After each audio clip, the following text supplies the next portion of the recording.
দেশ জুড়ে এখন চলছে লোকসভা নির্বাচন। আর এই লোকসভা নির্বাচনের আগে থেকেই পশ্চিমবঙ্গ রাজ্য সরকারি কর্মচারীদের মধ্যে মহার্ঘ ভাতা নিয়ে নানান অসন্তোষ দেখা যাচ্ছে। দীর্ঘদিন ধরেই আন্দোলন এবং আদালতে যাওয়া আসা চললেও সেই সমস্যা এখনও সমাধান হয়নি। মূলত কেন্দ্রের সঙ্গে মহার্ঘ ভাতার বিশাল ফারাকের কারণেই এই অসন্তোষ। কেন্দ্র সরকার যেখানে লোকসভা নির্বাচনের আগে 4% ডিএ বৃদ্ধি করে 50% নিয়ে এসেছে, সেই জায়গায় পশ্চিমবঙ্গ রাজ্য সরকার গত 4 মাসে পরপর দুবার ডিএর পরিমাণ বৃদ্ধি করেও ধারে কাছে আসতে পারেনি। এখন পশ্চিমবঙ্গ রাজ্য সরকারি কর্মচারীদের 16% ডিএ পাচ্ছেন। তবে এসবের মধ্যেই এবার নবান্নের তরফে একটি বিজ্ঞপ্তি জারি করে বড় বদল আনার ঘোষণা করে দেওয়া হলো। রাজ্য সরকারের অর্থ দপ্তরের আওতায় থাকা directorate of treasury and accounts গত 30 এপ্রিল এই বিষয়ে বিজ্ঞপ্তি জারি করেছে। যে বিজ্ঞপ্তি রাজ্য সরকারি কর্মচারী এবং রাজ্যের পেনশনভোগীদের জন্য অত্যন্ত গুরুত্বপূর্ণ। কেননা এই পরিবর্তন সম্পর্কে না জানলে বেতন অথবা পেনশন সংক্রান্ত কোনো সমস্যায় পড়লে তা সমাধানের জন্য আরও সমস্যায় পড়তে হতে পারে।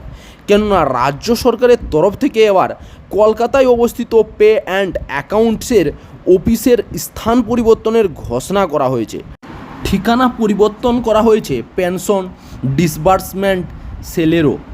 নবান্নের তরফ থেকে রাজ্যের মুখ্য সচিব স্বাক্ষরিত ওই বিজ্ঞপ্তিতে জানানো হয়েছে আগামী 9 মে বৃহস্পতিবার থেকে পে অ্যান্ড অ্যাকাউন্টস এবং পেনশন ডিসবার্সমেন্ট সেলের কাজ নতুন ঠিকানায় হবে।